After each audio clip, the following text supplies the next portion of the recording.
నీతిమంతులను పరిశీలించును, దుష్టులను బలాత్కారాసక్తులను ఆయనకు అసహ్యులు. దుష్టుల మీద ఆయన ఉరులు కురిపించును, అగ్ని గంధకములను వడగాలియు వారికి పానీయ భాగమగును. యెహోవా నీతిమంతుడు, ఆయన నీతిని ప్రేమించువాడు, యథార్థవంతులు ఆయన ముఖ దర్శనము చేసెదరు.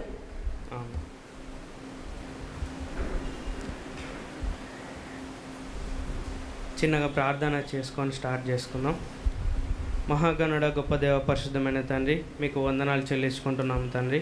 ఎక్కడిద్దరు ముగ్గురు కూడి ఉంటా కానీ ఉంటాను సెలవు ఇచ్చిన దేవా, నీకు వందనాలు. ఇక్కడ కూడి ఉన్నామని పేరు పైన దీవించి ఆశీర్వదించమని అడుగుతున్నాము తండ్రి.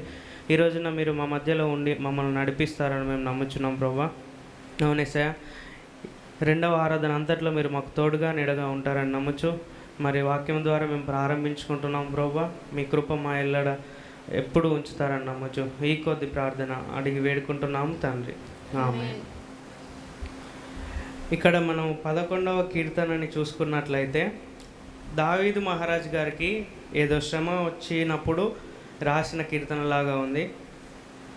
ఇక్కడ ఆయన స్నేహితులు కావచ్చు, శత్రువులు కావచ్చు, ఇక్కడ ఆయనకి ఏమని అంటే వాళ్ళు ఆయనని అన్నలాగా ఇక్కడ ఉంది.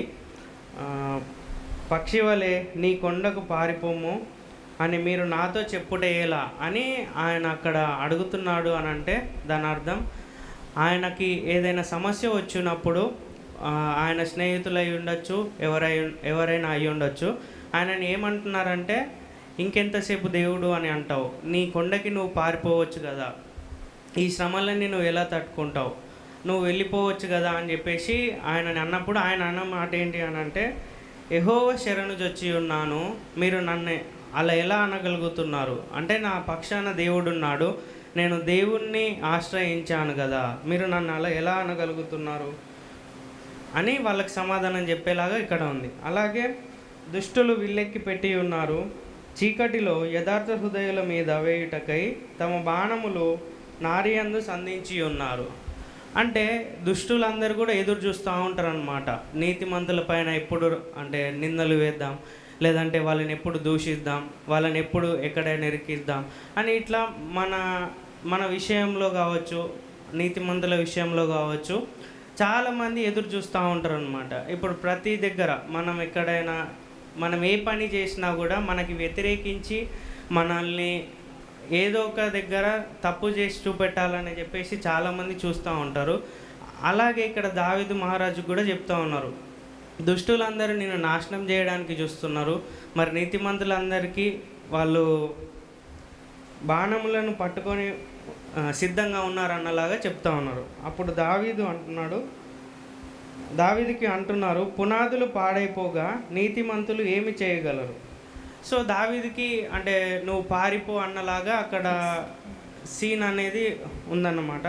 అక్కడ క్రియేట్ చేస్తున్నారు, ఇంకెంతగా నువ్వు దేవుడిని ఆశ్రయిస్తావు, ఇంకెంతగా నువ్వు దేవుడిని వేడుకుంటావు, నీ కొండకి నువ్వు పారిపో అంటే సొంత నిర్ణయాలు తీసుకునేలాగా అక్కడ ప్రయత్నాలు చేస్తూ ఉన్నారన్నమాట. సో నీ కొండకి నువ్వు పారిపో, అసలు అంటే కనబడకుండా నువ్వు దాక్కో అంటే సాతాను మైండ్ సెట్లోకి వెళ్ళిపోతుంది. సో మనం దేవుణ్ణి పట్టుకొని ఉన్నప్పుడు ఎలా ఉంటాం, ఎదురు వెళ్తూ ఉంటాం. మనకి ఏ సమస్య వచ్చినా కానీ, మనకి ఎటువంటి ఇబ్బందులు వచ్చినా కానీ వాటికి ఎదుర్కోవడానికి ఇష్టపడతాం. మనతో దేవుడు ఉన్నాడు కాబట్టి, దేవుడు ఉన్నాడన్న ధైర్యం మనలో ఉంటుంది కాబట్టి.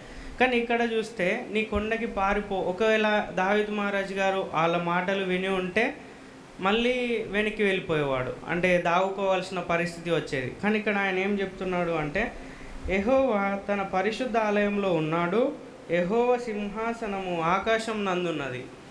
సో ఇక్కడ మనం నార్మల్గా ఒక పోలీస్ స్టేషన్ని చూసుకుంటే ఈ మంచిర్యాల పట్టణం మొత్తం సీసీటీవీ కెమెరాస్ వాళ్ళ దగ్గర ఉంటాయి, అవునా?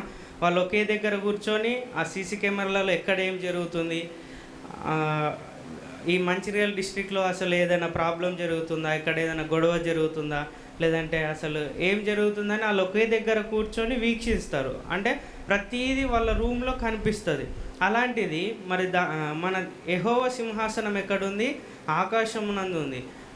ఈ మన మంచిర్యాల పట్టణ పోలీసులకి ఓన్లీ మంచిర్యాలది మాత్రమే కనిపిస్తుంది కావచ్చు, కానీ మరి మన మహారాజు యేసుక్రీస్తుకి ఆకాశం నుండి ఈ భూమి మొత్తం కనిపిస్తుంది. అలాంటప్పుడు తన కనుదృష్టి చేత ఆయన వారిని పరిశీలించుచున్నాడు అని సెలవిస్తున్నాడు. అంటే నా దేవుడు ఏం పిరికివాడు కాదు, నేను ఆశ్రయించింది మామూలు వ్యక్తిని కాదు, ఆయన సింహాసనము ఆకాశం నందు ఉంది, ఆయన అక్కడి నుండి ఆ దుష్టులను పరిశీలిస్తున్నాడు, వాళ్ళు నన్ను ఏమీ చేయలేరు అన్నలాగా వాళ్ళకి సమాధానం ఇస్తున్నాడు అన్నమాట. యెహోవా నీతిమంతులను పరిశీలించును, దుష్టులను బలాత్కార శక్తులను ఆయనకు అసహ్యులు. అంటే ఇక్కడ క్లియర్గా చూసుకోవచ్చు, ఎవరైతే నీతిమంతులని ఇబ్బంది పెట్టాలనో లేదా వాళ్ళని దూషించాలనో లేదా వాళ్ళని ఏదైనా చేయాలని ఎవరైతే దుష్టులు చూస్తూ ఉంటారో వాళ్ళట దేవుడికి ఇష్టంగా ఉండరు అన్నమాట. సో నీతిగా ఉండే వాళ్ళందరూ దేవునికి ఇష్టలుగా ఉంటారు. అలాగే చివరిలో అద్భుతంగా ఒక మాట రాశారు, దుష్టుల మీద ఆయన ఉరులు కురిపించును అన్నాడు అని ఉంది.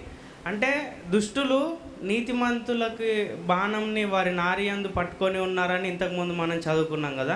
కానీ ఇక్కడ మన సింహాసనం మీద ఆసీనుడైన దేవుడు దుష్టులపైననే ఉరులు కురిపిస్తాడట.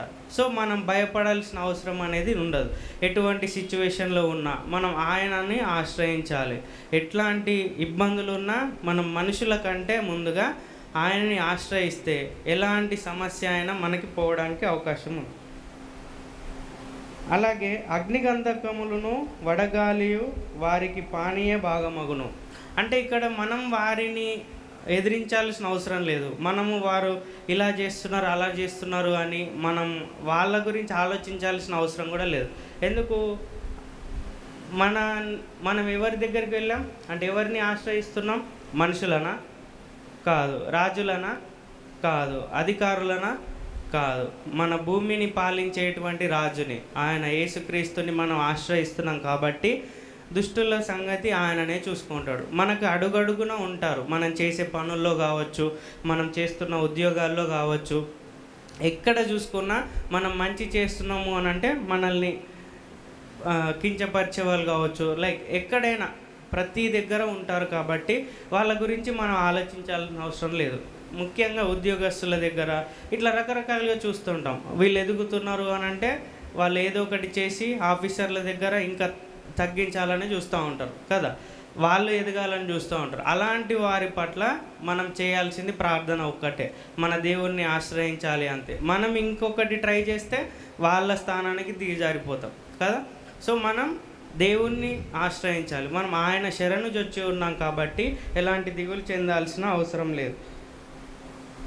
ఇక్కడ మళ్ళీ ఏముంది అంటే యెహోవా నీతిమంతుడు, ఆయన నీతిని ప్రేమించువాడు. సో మన దేవుడు ఎలాంటి వాడో మనకు అందరికీ తెలుసు, అవునా? ఆయన నీతిమంతుడు కాబట్టి ఆయనలాగా మనం కూడా ఉండడానికి ప్రయత్నం చేయాలి. మనం దుష్టులలాగుంటే ఆయనకు నచ్చుతామా? లేదు. మనం బలాత్కారం చేసేవారిలాగా ఉంటే ఇందాక ఇచ్చాడు కదా, ఉరులు మన పైననే కురుస్తాయి. కాబట్టి మనం యెహోవాను పోలి నడుచుకునే వారిలాగా ఉండాలి. మళ్ళీ ఇంకడేముంది అంటే యథార్థవంతులు ఆయన ముఖదర్శనమును చేసేదరు. ఇది చాలా అద్భుతమైన మాట. ముఖదర్శనం చేయడానికి మనకు అవకాశం ఉంటుందా? మనం దుష్టులలాగుంటే ఉండదు. కాబట్టి మనం యథార్థవంతులలాగా ఉండడానికే ప్రయత్నం చేయాలి. ప్రయత్నం కూడా కాదు, జీవించాలి. యథార్థవంతులలాగా ఎప్పుడైతే జీవిస్తామో మనకున్నటువంటి సమస్యలు కానీ రోగాలు కానీ ఏ విషయంలోనైనా జయము మనదే అవుతుంది. కానీ మనకి ఎట్లాంటి సిచ్యువేషన్ వచ్చినా కూడా మనం ఆయన చెంతకు వెళ్ళకుండా మనుషుల్ని ఆశ్రయించిన లేదంటే మన సొంత నిర్ణయాలు, ఇక్కడ చెప్పారుగా పక్షి వలె నీ కొండకి పారిపోము అని చెప్పారు. సో మనం అలాగా వెనుక స్టెప్ తీసుకున్నా కానీ శ్రమలు ఇంకెక్కువ అవుతాయి తప్ప మనం ఇంకా ముందుకెళ్ళలేం, మనం ఆ ప్రాబ్లమ్స్ని ఎదుర్కోలేం. కాబట్టి మనం బయట స్నేహితులు కావచ్చు, శత్రువులు కావచ్చు, ఈ లోకానుసారంగా వాళ్ళు చెప్పింది మనం వినకుండా మనం యేసుక్రీస్తుని అనుసరిస్తూ ఆయనను ఆశ్రయిస్తూ ముందుకు వెళ్తే మనం ఆశీర్వదింపబడతాం, మన కుటుంబం ఆశీర్వదింపబడుతుంది.